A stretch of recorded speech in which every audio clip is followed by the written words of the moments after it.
Here we are in my garden in front of the house under the pergola. And I use this table for gatherings with friends at different times of the year. I do put it away for the winter though, of course. And I have done here what I've come to call my English garden. I usually like to have one of different kind of plants when I go to the nursery, and I like to select the vibrant colors, things that smell beautiful.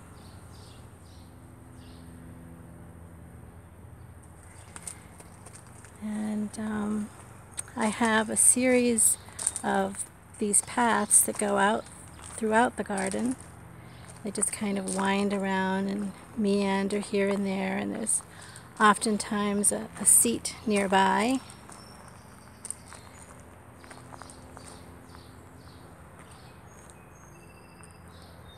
And there's parts of my lovely garden.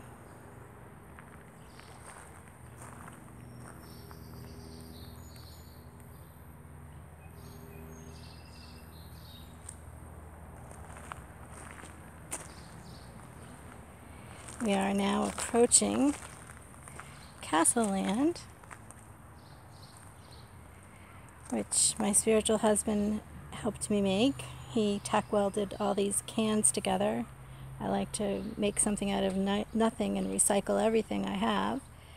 So in the background you see 3 coffee cans, and then the foreground are soup cans and vegetable cans and cookie cans and spice cans and incense can, and I spray painted it all together, and then created this little area where we have a coach here coming up the path with the horses pulling it along. And over here we have a wild horse and a fairy. In the front of the castle you have your knight with cannons to protect the castle and your magical wizard. Here we have a knight slaying a dragon. And then over here we have a pirate discovering treasure. Nearby here you see these cobblestones going in sort of a circle. They form a spiral, and that is my power vortex. Energy. It draws energy from the universe, which I like that little symbol, that swirling spiral. I have my little gazing ball.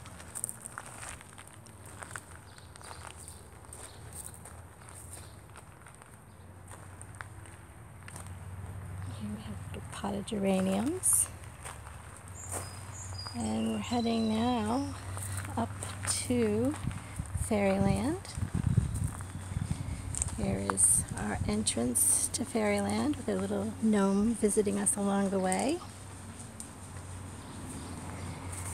And as you start to discover little fairy houses nestled in amongst the flowers, a little flying unicorn there. And then we have a bigger house made for my granddaughter, of course. And she gets to sit on that little chair. When she came, I had a little tea party set up on the table, which she proceeded to enjoy and take home. And we have over here a little play area for all the fairies, where they can climb across the river and play in the pond with the frogs. And they have their little houses, more little houses. And there's ladybugs and fairies and more gazing balls. One's for the fairies and some for me. They're a little place where they sit out and enjoy the day. And they can swing and have their fun. As you can see, I love to play. I'm out in my garden every day, taking at least one walk around to see what's new. I have some tomatoes and some squash and some cucumbers growing. A few other veggies. Here's Indian Lands, which I had fun doing a couple summers ago. My little long hut and lake with a canoe. And you see the little Indians are standing in front of the stretched out hide. And there's little piggies in the pen. And there's a big piggy roasting for dinner. We have a wolf and a deer. Oh, it looks like the fox fell down off the ledge. We'll have to pick him up in a little bit. This is the wild area of my garden. You can believe there's only one. There's Buddha. Buddha's over in Zenland. We're going to go there to visit Zenland now. We have this mighty dragon with the yin and yang symbol on his throne, guarding the entrance to Zenland as we cross the dry riverbed and see the sacred sand. I spend a lot of time in here on cool afternoons and in the shade, and I clean and rake the sand. I don't know if you can read the stones, but they do say harmony and fortune, which I say harmony and good fortune bring us happiness. And there you have Buddha. And Buddha's holding some glass stones and has glass stones all around him. And I encourage people to take a glass stone and then go out through the garden saying a prayer and then offer the stone up to an angel or perhaps a fairy, which they are hidden throughout the garden. We will go now to start to take a look. Oh, there's a flying fairy right now. And we're back to some of the meandering paths that I spoke of earlier. And we have a split in the path here. We can go downhill to the bird bath and the bench there, which goes around the corner to another bench and table. Or we can stay up top on high ground, which is what I'm going to choose to do right now. We come across the Birdbath Fountain with the little fairies, which is nice to have a little water feature. And adds it to the tranquility and the serenity of the yard.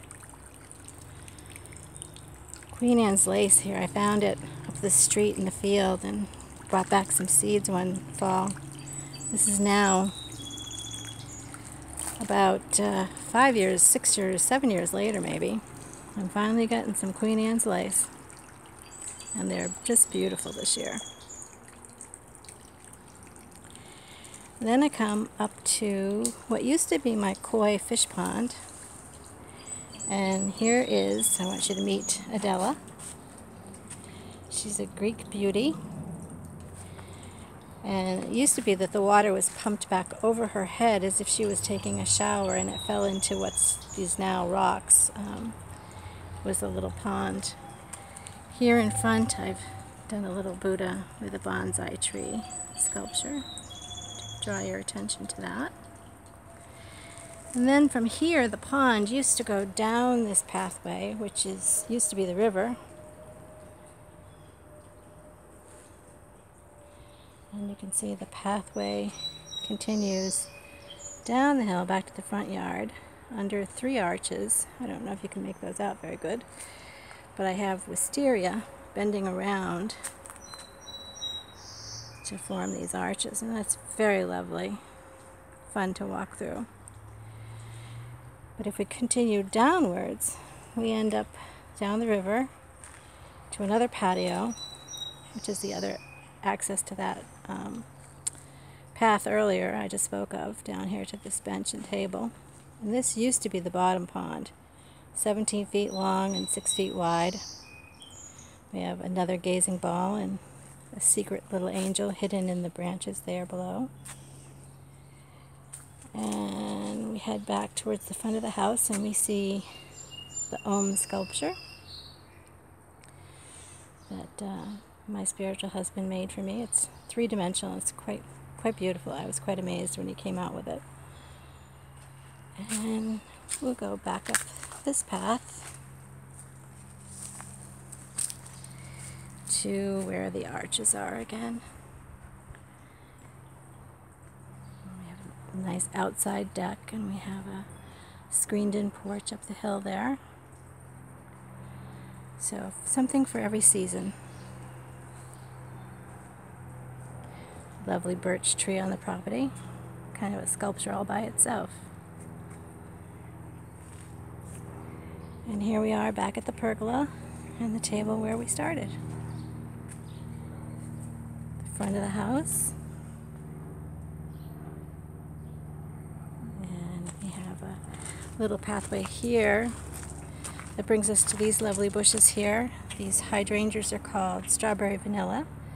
They start out white this time of year. They look like a scoop of ice cream to me. And later on, the bottom parts of the flower will start to turn pink.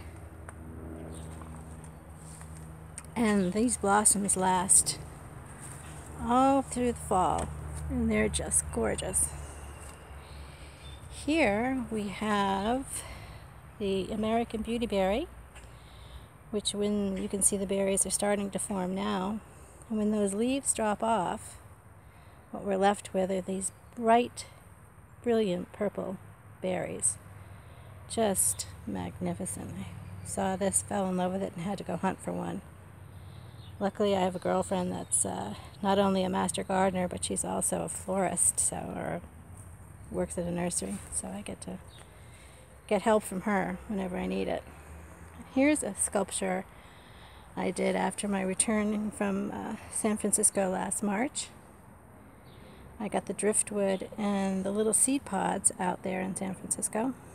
The seed pods actually came from Marin County, and the driftwood came from the beach at the base of the Golden Gate Bridge.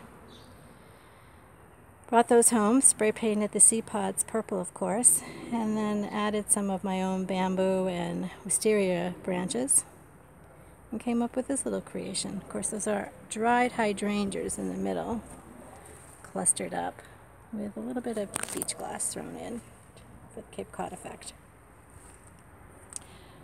So that's my little home sweet home, with my table and my pergola.